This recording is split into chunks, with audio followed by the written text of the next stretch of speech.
This red color, fire red, is familiar. It's the same color as my beloved Sandero RS, which is part of a past era of Renault, a pre-Renaulution era. Yes, the Renaulution strategy. It has already brought to Brazil the Cardian, the Boreal car, last year's car of the year chosen by Autosport magazine, and the Koleos. They're competing in the 300,000 hybrid SUV range, but I'm bringing back an old segment that I really like here on the channel. And we don't do it that often also because the press fleets from the brands don't allow us to do it that much, which is the segment. Hashtag Preciter, it's the most interesting version to Preciter, which brings the best value for money of a certain model. And I always say that. Usually the top version of a car is already catching up a lot with the segment above, and the basic version is just too basic, right?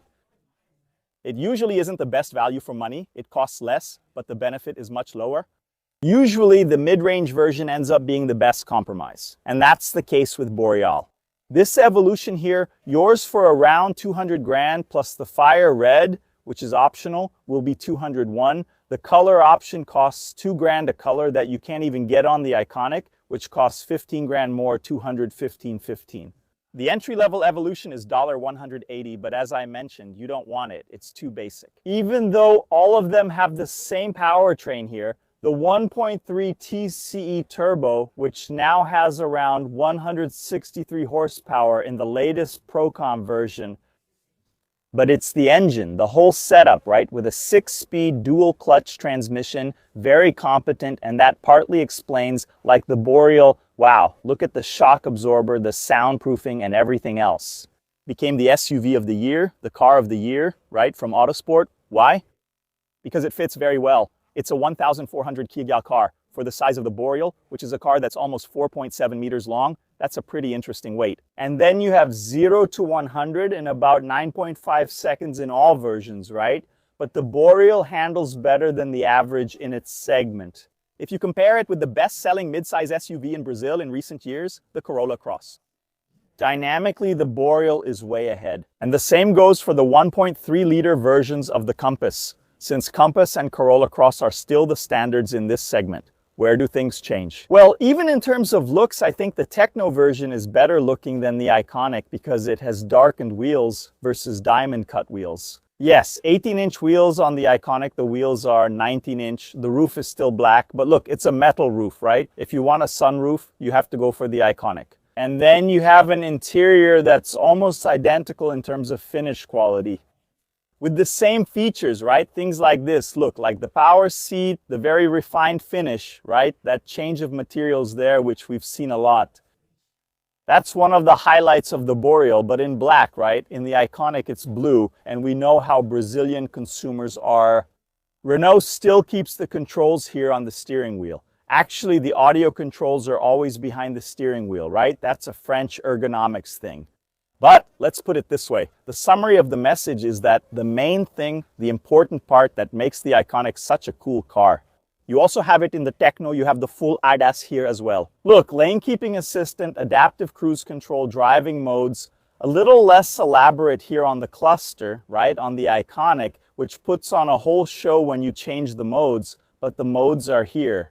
The gear shifter is in the 911 style. It's here too. I'm going to put the gear in P. After all, the door is open. The fuel consumption, right? Again, thanks to the relatively low weight, it actually gets some pretty interesting numbers. It can reach almost 14 kilometers per liter on the highway. But the main merits of the Boreal, for me, besides the aesthetics and the design, which are really well done, are right here. Look, this is pure French Renault, right? What geometric shape is this here? Look, 1, 2, 3, 4, 5, 6, 7. It's heptagonal. It's not every day you see something heptagonal in a production car. Here, the detail of the C-pillar is always silver, and here it gives you wings when you need them. But look, we have a car with quite a generous amount of space in the back seat, right? But the biggest merit is that air vents and USB-C ports are here too. Even a multifunctional map pocket. Here, look, you can fit several different kinds of items, which is not very common in the industry. French design things. The darkened handle here is cool too, but mainly the trunk, which is close to 600 liters, right? Well, above 500 liters for me, it's one of the great strengths of Boreal. When you compare it, not only with those guys I mentioned like Compass and Corolla Cross, which are below 500 liters, But even when you look at that level of SUVs that are really popular in the Brazilian market with hybrid engines, right? Reval, H6 BYD, Song Plus, the trunk. The Boreal has a much bigger trunk than those guys. And in my opinion, it also has a lot more personality in its design than the average in the segment. And on top of everything, it has dynamic handling, really nice for everyday driving. Of course, I'll have to show you that while it's moving. And you won't be able to get comfortable on the big roof. The result of a lot of diet and training, after all. There's no big roof in this technical version. But come here to the window and you'll see that the Boreal is still, yes, in this intermediate version, a very interesting companion for everyday life. Let's go. Power. But after all, how does it drive, Congressman? Look, the big headline is that it drives exactly like the Boreal iconic, right? We're talking about the same thing here. Mechanical set, 1.3 turbo TCE, already well established, now with 163 horsepower in this current Pro Convera, 27 kilos of torque. It does those 0 to 100 runs quickly, and most importantly, it's very well matched with the 6-speed transmission, which look bam, bam. It also has paddles, right, in this Techno version. Let's check here. Look, in the driving modes, the cluster is a bit simpler, right? One of the things that changes, for example, in the Iconic is when you change the driving mode here. It does a whole little animation, but here it just changes color. Look, but that or saving 15 grand, right? I think in the end, first, the fiery red color is the most beautiful. It's the same color as my beloved Sandero RS. It's not available on the Iconic, right? So this color here is already cooler than the colors available on the Iconic. Harman Kardon sound system, cool, but nowadays, right, most factory car audio systems, even the unsigned ones, are already really good. 360-degree camera, it's nice to have too. Sunroof, it's nice to have, but nothing that really makes up the substance of the car, right? The big sunroof. It'd be cool if you could see the camera here from another angle. Yeah, the black interior, right? That's a difference too. Or rather, the blue interior is a difference in the Iconic, right? There are a lot of people, we know the Brazilian market, the average Brazilian consumer likes to be conservative. They're afraid of a little color. So yeah, you could even say it's almost a point in favor of the market's technical side. In short, the difference is small, right? Yeah, it's even hard to predict the mix because also the fact is that the Boreal, even though it won Autosport magazine's Car of the Year last year, for example, and in my opinion, it's the most interesting among the mid-size combustion SUVs around 200,000 in the national market. I like the design. I like the dynamics. I like the steering wheel here with quick responses, driving mode. I like the dual clutch transmission, which for me is always the best type of transmission because it responds faster. But it's the beginning of the process, right, of Renault's turnaround. Renault, as we know, right, came with the Koleos, now almost 300,000. They're starting the work of rebuilding the brand, right? Getting the brand to be considered again by consumers who had stopped paying attention to what had basically become Dacia, right? If you walked into a Renault showroom 2, 3, 4 years ago, you'd see the Kwid, Sandero, Logan, Oroch, and Duster, right? So the brand's image of sophistication eroded. This is a product that delivers that sophistication and is quite interesting. It hasn't taken off in sales yet, but it's part of that process. Renault isn't going to rebuild the brand in a year, 6 months, or a year and a half. Now I'm trying to think how long it's been since Kajan arrived, right? Kajan was the 2024 Car of the Year, so that's it. The process of renovation has only been going on for 2 years in Brazil.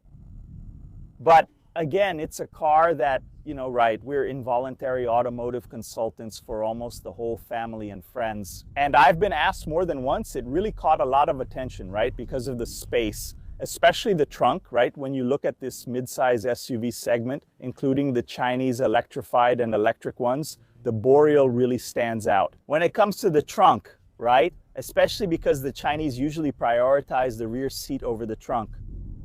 Several people have already asked me, and I recommended it right away. It's a very interesting and competent product.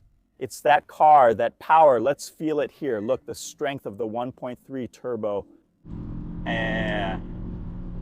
In São Paulo, and in a good part of Brazil, right? Your daily driver needs to be a car you don't feel too sorry for, right? I have the Raptor nowadays, which is one of the beauties. That's it, right? You know you're going to hit potholes, a parking spot, a manhole, maybe a flood, a speed bump. One after another, the dashboard is like a block, a dirt road.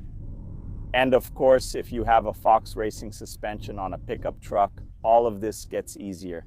But your car handles this well, so you don't need to worry about pushing it. A car that gives you that feeling of toughness, and the bones, underneath here are really sturdy. For me, it's even a psychological thing. It gives you peace of mind. It's nice to have a car like this for everyday use, and Boreal really delivers.